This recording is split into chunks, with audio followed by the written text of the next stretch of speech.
हम रामायण के बाल कांड के प्रथम सर्ग का अध्ययन कर रहे थे। पिछले वीडियो के अंतर्गत हमने 75 पद्य तक के प्रसंग का अध्ययन किया था, जिसके के अंतर्गत हमने अध्ययन किया कि किस प्रकार सीता को खोजते हुए हनुमान लंकापुरी में पहुंच जाते हैं और लंकापुरी में पहुंचकर अशोक वाटिका में उन्हें माता सीता के दर्शन होते हैं और फिर वहाँ वह राम का संदेश देकर और अशोक वाटिका के मुख्य द्वार को तोड़ देते हैं और वहीं पर हनुमान जी रावण के पुत्र और उनके मंत्रियों के पुत्रों को और सेनापतियों को मारते हैं और वहाँ अंत में वह मेघदूत के द्वारा प्रयुक्त किए गए ब्रह्मास्त्र जो है उसके बंधन में वह बंध जाते हैं। उसके आगे के वृतांत का अध्ययन आज के वीडियो में हम करेंगे। अस्त्रेण उन्मुक्तम आत्मनं ज्ञात्वा पेतामहाद् वरात् मर्ष्यन् राक्षसान् वीरो यन्त्रिणस्तान्यदृक्ष्य ततो दग्ध्वा पुरीं लंकामृते सीतां च मैथिलीं रामाय प्रियम आख्यातुं पुनरायान महाकपि। हनुमान जी सीता लंकापुरी को जलाने के बाद लंका दहन के पश्चात राम के पास पहुंचते हैं। उसका वर्णन यहाँ इन पद्यों के अंतर्गत किया गया है। वीरे है अर्थात अत्यंत पराक्रमी, महाकपि श्रेष्ठ वानर हनुमान, पेतामहात् पितामह ब्रह्मा के वरात वरदान के कारण अस्त्रेण ब्रह्मास्त्र से आत्मानं शम को यदृक्षया अपनी इच्छा से उन्मुक्तम मुक्त हुआ ज्ञात्वा जान करके यंत्रिणः रज्जु रूपी यंत्र से बंधकर राक्षसों के अपराध को सहन करते हुए ततः तत्पश्चात मिथिला नरेश की पुत्री सीता को रीते छोड़कर लंकापुरीम संपूर्ण लंका नगरी को दग्ध्वा जला देते हैं और लंका दहन के बाद राम के लिए प्रिय संदेश को आख्यातुम कहने के लिए फिर से उनके पास किष्किंधा आयात लौट आते हैं। अर्थात पराक्रमी श्रेष्ठ हनुमान जी पितामह ब्रह्मा के वरदान की लाज रखते हुए और ब्रह्मास्त्र को अपनी इच्छा से बंधन युक्त करते हैं और उसके बाद उन राक्षसों के द्वारा रस्सी में आबद्ध होकर फिर उनके अपराध को क्षमा करते हुए और जहाँ मिथिला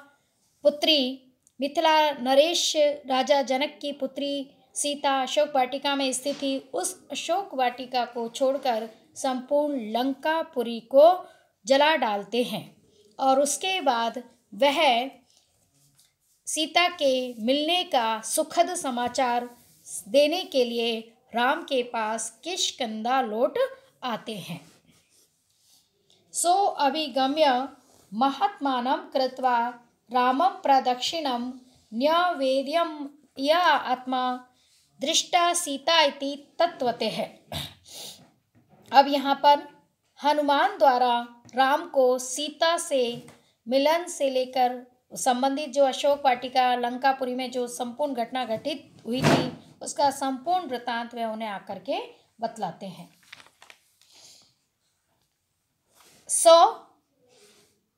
उस अमेय आत्मा असीमित धैर्य को धारण करने वाले धैर्यधारी हनुमान ने महात्मानां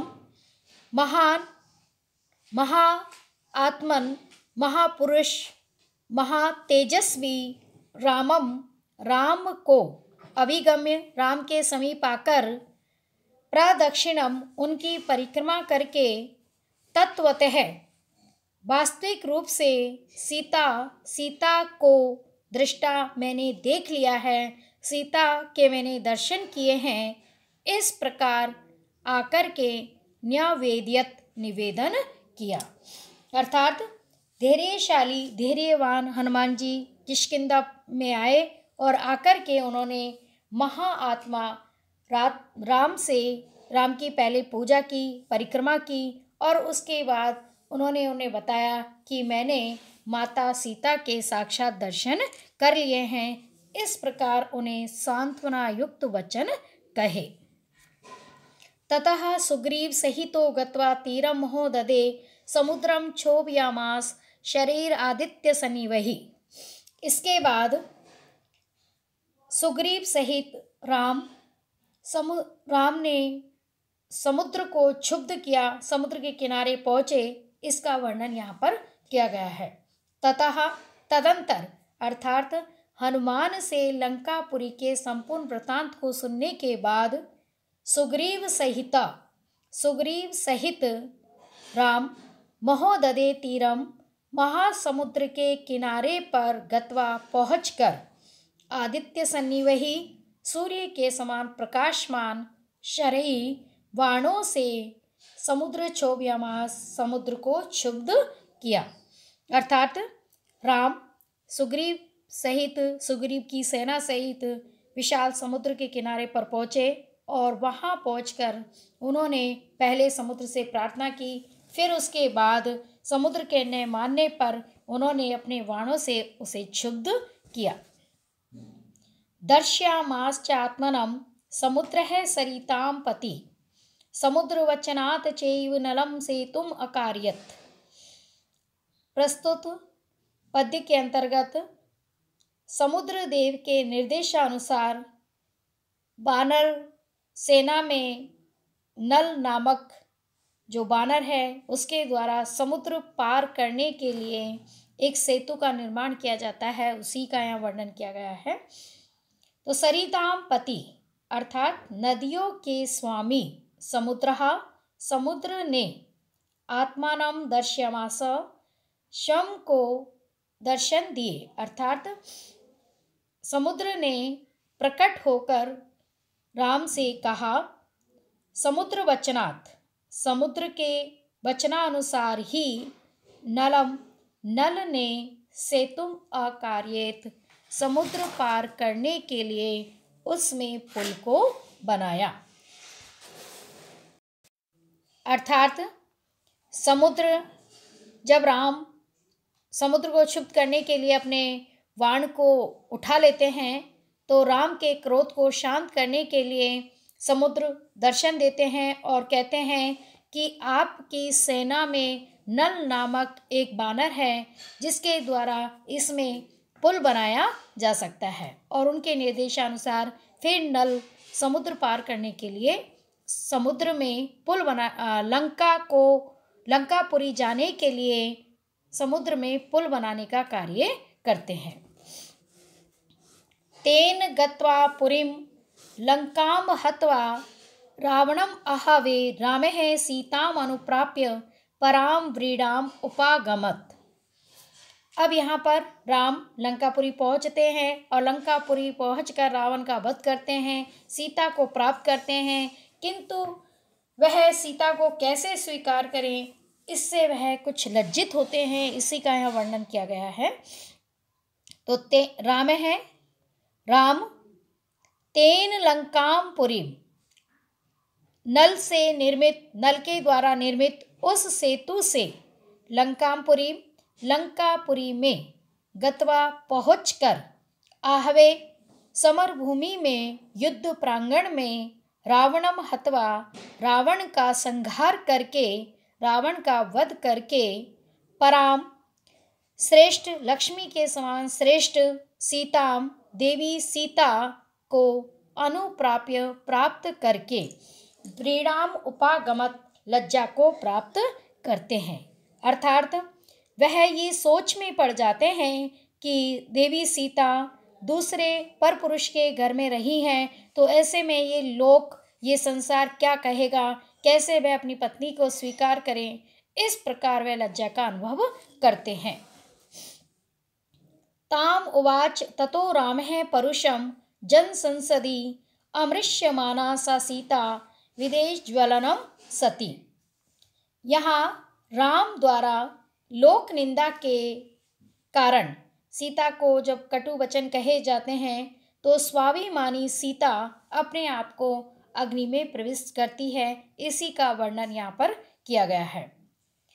ततः तदंतर अर्थात सीता विषयक लोकापवाद को सुनने के बाद जन संसदी जनता की सभा में ताम राम है उस सीता को राम ने परुषम कठोर वचन उवाच कहे। सा वह देवी सीता सती अपने पति धर्म को निभाने वाली सीता देवी सीता ने अमृष्य माना राम के कहे गए कठोर वचनों को सहन न करते हुए ज्वलनम विवेश अपने आप को अग्नि में प्रविष्ट किया अर्थात वह अग्नि में प्रविष्ट हुई। अर्थात कहने का भाव यह है कि राम ने ये विचार किया कि लोकोपवाद फैलेगा, देवी सीता के चरित्र के विषय में लोग विविध प्रकार के कटु वचन कहेंगे, उनके चरित्र पर संदेह करेंगे। तो इस प्रकार के वचन उन्होंने सीता से कहे तो वह चूँकि पतिव्रता थी और पति धर्म का निर्वहन करने वाली थी, तो देवी सीता ने उक्त कठोर वचनों को सहन न करते हुए अग्नि में प्रवेश करने का संकल्प लिया और अग्नि में वह प्रविष्ट हुई। ततो अग्निवचनात् सीतां ज्ञात्वा विगत कल्मषां कर्मणा तेन महता त्रैलोक्यं सचराचरं स देवर्षिगणं तुष्टं राघवस्य महात्मना भवौ रामे संप्रहृष्टे पूजिता सर्वदेवते। अब अग्नि के द्वारा देवी सीता की पवित्रता को प्रमाणित किया जाता है, उसी का बड़ा मार्मिक वर्णन यहाँ पर किया गया है। ततः तदंतर अर्थात जब सीता अग्नि में प्रविष्ट होती हैं उसके बाद अग्नि वचनात् अग्निदेव के वचन से कि यह सीता निष्पाप है, निष्कलंकनी है, अतः आप इसे स्वीकार करें। इस प्रकार अग्निदेव के वचन से विगत कल्मषाम जिसकी मलिनता नष्ट हो गई है, ऐसी सीताम ज्ञात्वा देवी सीता को पवित्र मानकर और स्वीकार करके महात्मा राघवस्य राम के तेन उस सीता को स्वीकार करने संबंधित महता महान कर्मणा कर्म से स देवर्षिगणम देवर्षियों समूह सहित सचराचरम समस्त जड़ चेतन के साथ त्रैलोक्यम तीनों लोक पृथ्वीलोक स्वर्गलोक और पाताल लोक तुष्टम संतुष्ट सर्वदेवते समस्त देवताओं द्वारा पूजित होकर राम भी संप्रहृष्टे भवो बहुत अधिक हर्षित हुए। अर्थात जब देवी सीता ने अग्नि में प्रवेश किया तो अग्निदेव ने देवी सीता की पवित्रता को सिद्ध किया और उन्हें पवित्र बतलाया। देवी सीता की पवित्रता को जानकर राम ने उन्हें स्वीकार किया और जब राम ने उन्हें स्वीकार किया तो सभी देवता तीनों लोक और सभी चर अचर जगत पूर्ण रूप से संतुष्ट व प्रसन्नचित हुए और सभी देवताओं के द्वारा पूजित होकर राम भी बहुत अधिक हर्ष को प्राप्त हुए, बहुत अधिक हर्षित हुए। अभिषिच्य च लंकायां राक्षसेन्द्रं विभीषणं कृत्यस्तदा रामो विज्वरः प्रमुमोदः। इसके बाद लंका विजय के पश्चात राम ने रावण के जो छोटे भाई विभीषण थे उन्हें लंका का अधिपति बनाया। इसी का वर्णन यहाँ पर किया गया है। तत्पश्चात अर्थात रावण के वध के उपरांत राक्षसेंद्र अर्थात राक्षसों में श्रेष्ठ विभीषण को लंकायाम अभिषिच्य लंका में अभिषिक्त कर अर्थात लंका के राजा के रूप में उनका राज्याभिषेक कर कृतकृत्य है, जिसने राक्षसों के विनाश रूपी अपने कर्तव्य का पालन किया है, कर्तव्य को पूर्ण किया है। ऐसे विज्वरः संताप रूपी ज्वर से मुक्त राम है। राम प्रसन्न हुए, प्रामुमोदः प्रसन्न हुए, ऐसा प्रसिद्ध है। अर्थात